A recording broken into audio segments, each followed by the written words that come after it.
Chapter 11. Picking up the pieces. Munna was escorted back from the Hyderabad by a mad volunteer.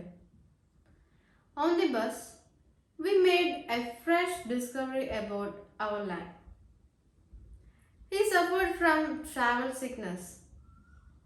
He puffed his way through the night, but still managed to be all bright-eyed and bushy-tailed when he hopped off the bus at Kochi in the morning.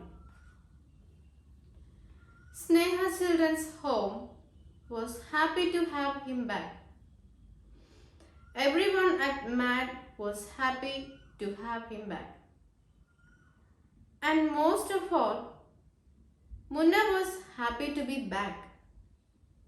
We all smiled through the first month, ignoring the minor road bumps and papering over the little cracks that began to make an appearance. It was the honeymoon period when everyone bent over backwards to make things work. Obviously, this phase could not last forever.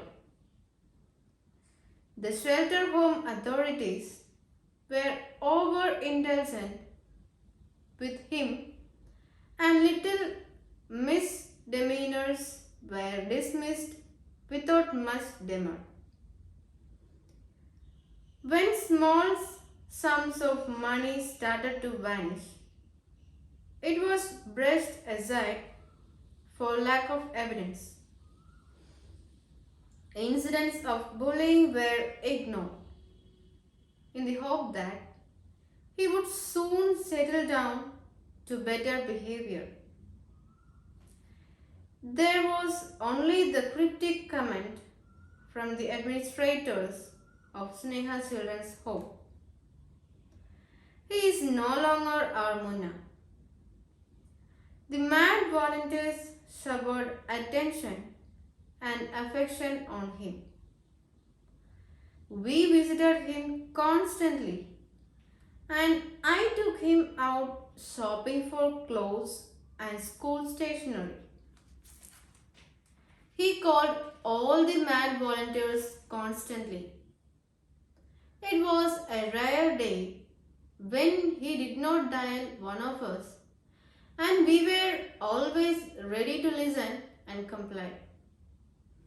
The attention seeker in Munna was in full force, needing, claiming and demanding our time and focus. And then a late night call from the sender forced me to face up to what I had been loath to admit. We had not accounted for changes in Munna while scripting the plot, and that deficit was beginning to muddy the waters. And quite possibly, we were out of our depth here.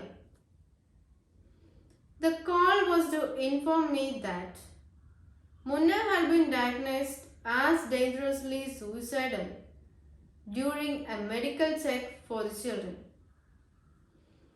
This was the first time the center had come across a case like this, and they were in a complete flat. The very next day, I booked an appointment with a psychiatrist whom I knew and took Munna for a second opinion. Munna was ecstatic at the unexpected outing. He was in an extremely talkative mood all through the journey, regaling me with stories of his exploits at Sneha Children's Home and at school. I had enough respect for his intelligence to believe that he was aware of the reason for our trip, but I could see no hint of fear or discomfort in him. In fact, as the day progressed, he seemed to be getting progressively more wounded till he was almost delirious with joy. His psychiatric assessment, quite contrary to the first one, was absolutely normal. But instead of relief, the report brought forth a fresh set of worry about Munna's behavior. He had obviously manipulated the doctors who had come to the center, and when I probed him further, my suspicions were confirmed. Apparently, the doctor was a young rookie, right out of college, and Munna played him like a maestro fingering a violin. I can just picture the scene, and seen in isolation is a complete love reel. As about his thoughts and opinions, Munna's answers involved nightmares, guns, hanging from the fan, and various other bits of gratuitous violence. The doctor was apparently lame enough to display his check, to display his shop, which in turn encouraged Munna to lead him further up the garden path. Even after he realized that I was onto him, Munna was completely unrepentant about his role in the entire bother. He cared little about all the phenomena. He cared little about all the pandemonium he had caused, and was, in fact, gleeful about the fact that he had skipped school, become the hero for the day, and broken the monotony of his daily schedule. When I dropped him back at Sneha Children's Home, I was exhausted, but he was totally keyed up. He strode like a stalwart and was bragging about his outing to the children when I left. The entire incident was a testimony to the tough customer that we had on our hands, and it confirmed my suspicion that this was not the same Munna who had left Neha Children's Home 2 years ago. Ever since he came back, a little black cloud of doubt had begun to form at the back of my mind. On good days, it dissipated into a smoky haze that I could ignore. But on bad days, it turned to lead, weighing down my heart with despair. Munna had always been a demanding child, but the new Munna was more than that. He was sharply aggressive, almost predatory. He was sly and watchful, always on the lookout for an advantage. He used and manipulated situations uninhibitedly for his gains. Nothing was out of bounds for him, and there was no hint of the sensitivity that had marked him as a child. The old Munna would have given heed to my reactions. The new Munna did not care. I was just a step for him to climb up back. He exuded an aura of rapacity that was frightening in its intensity. Fear was a word what I had been avoiding, but now it was out in the open. I was afraid of Munna and also afraid for him. I was deeply disturbed and confused by the fear I felt. But Munna continued to show ample interest in academics, and this reassurance was adequate for me to tide over all the little doubts that kept cropping up.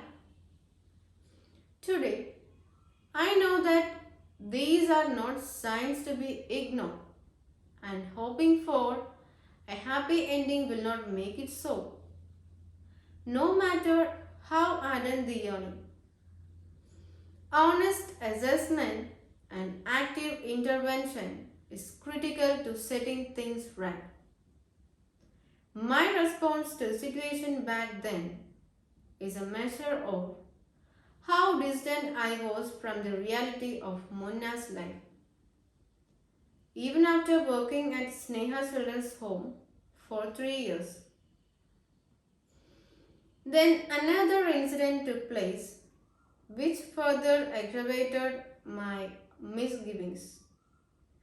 During a class, I was sitting across him and we were both bent over a book that lay on the table between us.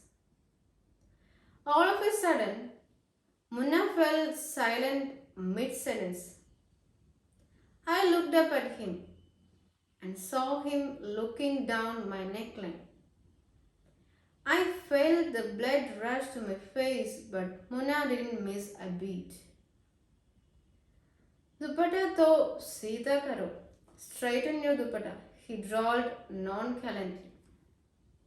He waited while I hastily pulled up the dupatta that had slipped off my shoulder and then continued where he had left off.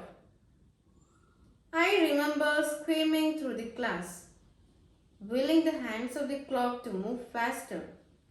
That day, I couldn't get away quickly enough. This was another niggle that I persistently refused to acknowledge.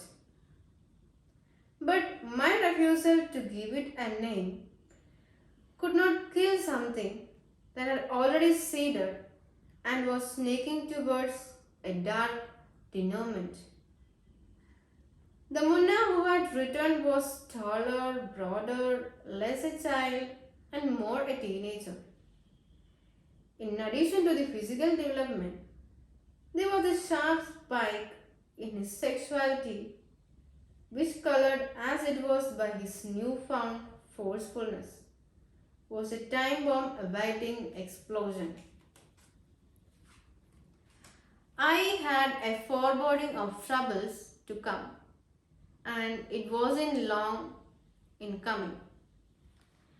Munna had begun bullying the smaller children at the shelter home, and there was one 10-year-old who was his special target. The boy's name was Mohammed, and once Munna had him adequately terrified, he then began to make sexual moves towards him. Mohammed was too scared to report him, but he did not tell one of his friends, and in the end, the matter reached the sender in charge. Munna denied all allegations vehemently and then lay low for a while, knowing that he was being watched. Then one night, after dinner, he spotted Mohammed alone on the playground. He grabbed him, pulled him into a dark corner, and began to force himself upon him. Fortunately for Mohammed, some of the children heard him whimpering and came to his rescue. They picked up Mohammed and led him, shaken and weeping, into shelter home authorities. In the main way, Munna pulled away from them and raced out of the gates of Sneha Children's Home. In December, 3 months after his survival, 3 months after his arrival, Munna disappeared into the darkness, never to be seen again. A few days later, there was a call to Sneha's children's home with the information that Munna was back home with his family. And perhaps it was for the best because Munna could never settle down to being an institutionalized child. So, maybe some good did come out of this whole conundrum. Munna found himself a family. And that was the end of Munna's story. On whether the story has some sort of a happy ending, it depends strictly on the kind of day I am having. And yes, I did weep again for Munna, for the boy who lost his fight against the system and no longer cared about wanting to do the right thing. Looking back at what changed Munna in the time between his appearances, my guess would be abuse. For 2 years, Munna's life was the streets, shelter homes, strangers, officials, fellow juveniles. It does not need too great a leap of imagination to guess what can happen to a vulnerable child on the streets or in shelter homes, which a recent study by Asian Center of Human Rights labeled India's hellholes of child abuse and exploitation. Somewhere, sometime, he learned the brutal art of survival in these dark recesses of our society. And that is where the journey of my too touchy, standoffish, English-loving Munna ended. The gap between what Munna could have been and what he did become was something none of us at MAD could forget or forgive. In the words of the Chilean poet Gabriel Mistral, we are guilty of many errors and many faults, but a worse crime is abandoning the children, neglecting the fountain of life. Many of the things we need can wait. The child cannot. Right now is the time his bones are being formed, his blood is being made, and his senses are being developed. To him, we cannot answer tomorrow. His name is today. This jolt was a reality check that changed many of our comfortable assumptions and easy solutions. And we truly realized what we were up against. Each of us had a different takeaway from this incident, as did MAD as an organization. 2 years later, at a MAD conference, the photo of Munna flashed on the screen and the memories came flooding back as Gloria recounted Munna's brush with MAD. Or rather, MAD's brush with Munna. In hindsight, this was the encounter that knocked MAD off its set trajectory, says Gloria. To me personally, English ceased to be the magical bullet. English ceased to be the magic bullet that would resolve the issues facing the kids at our centers. It was obvious that even if Munna spoke perfect English in clipped BBC accent, his problems would remain as they were. The real problem was of deprivation and lack of access to resources which kept families enmeshed with which kept families enmeshed in poverty, and a complete absence of a security net for the vulnerable ones who fall through the cracks, especially children like Munna. Not only did we have the problem all wrong, we did not have the expertise to deal with the complexities of the issues we were faced with. This was suddenly obvious when we handled Munna's case. We had nobody on board who could provide us with legal expertise, medical advice, or counseling. We were learning on the ground, and it was a wasteful exercise in terms of time and resources. We would have to rework our entire modus operandi, and we did. Jitin's take was similar. A child in a shelter home needs more than English, much more. He needs physical comforts, security, and education. And he needs people in his life whom he has a personal connect to and who will help reconnect the child back to the community. And this personal connect is important because when a child steps out of an orphanage or shelter home, he should have people to turn to. People who will not only guide and mentor him, but also stick their necks out for him and shield him from harm.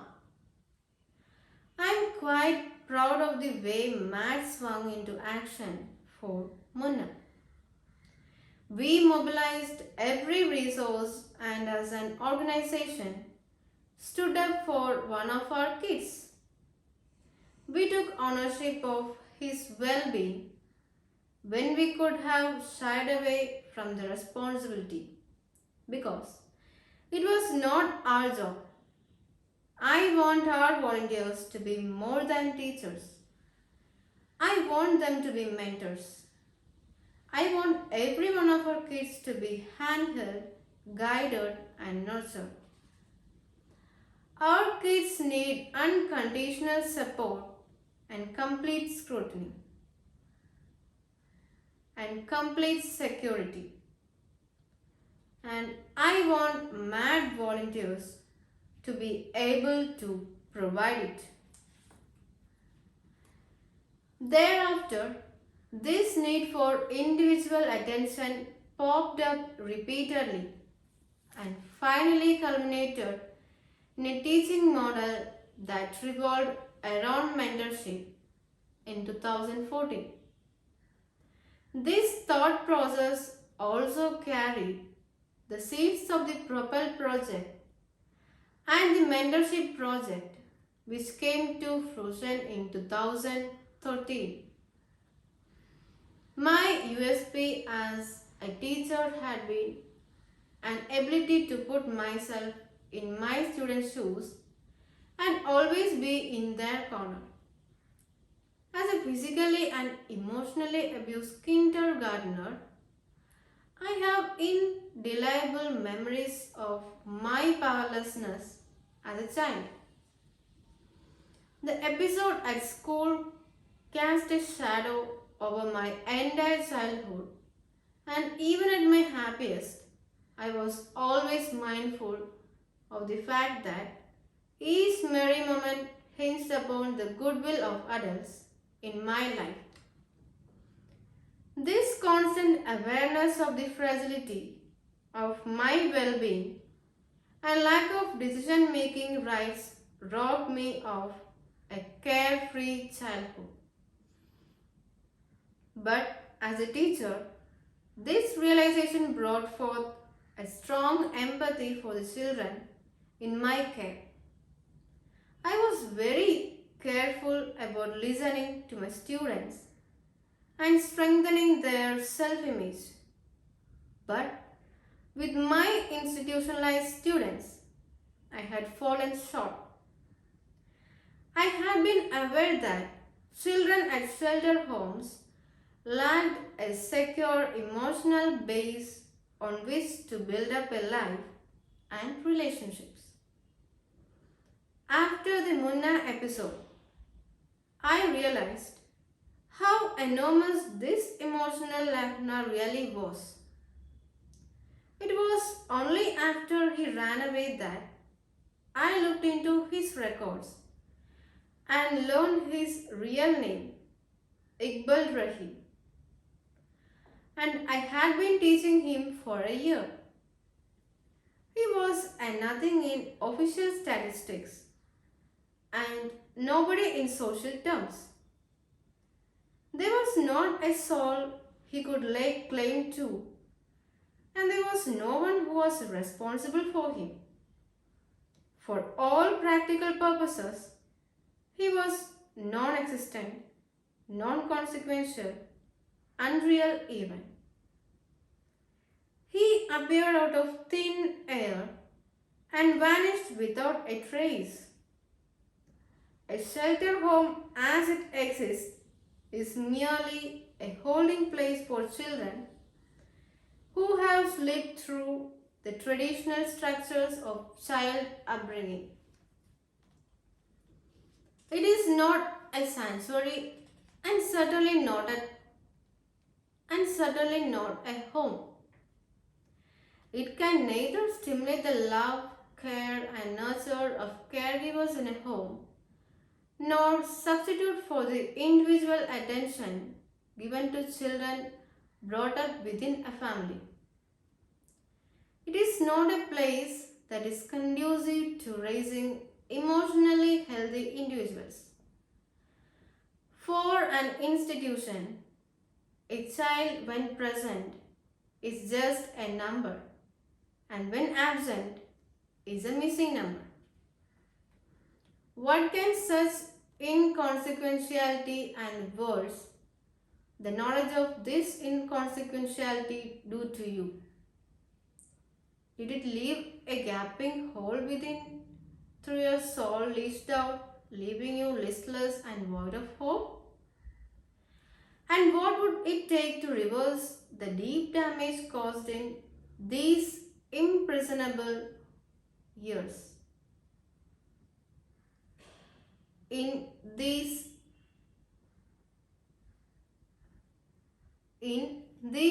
impressionable years, I felt rest and tired as I imagined trying to fill the gap with the resources we had, essentially fighting hemorrhage with a bandage.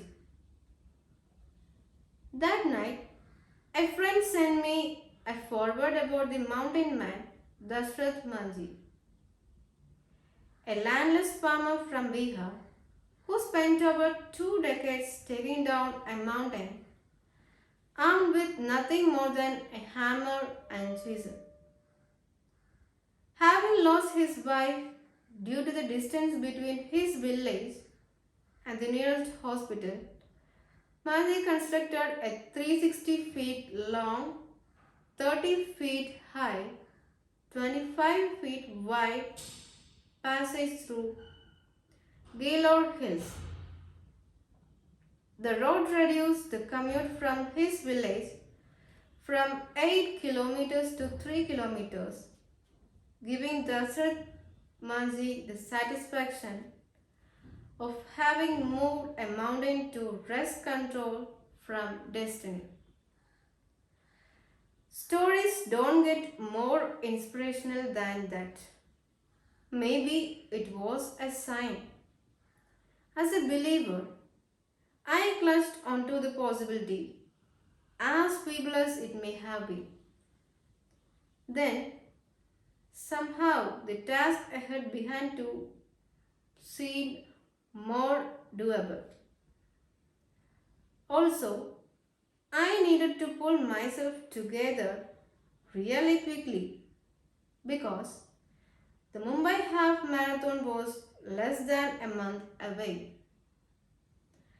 and that certainly required all the focus and energy that I could muster.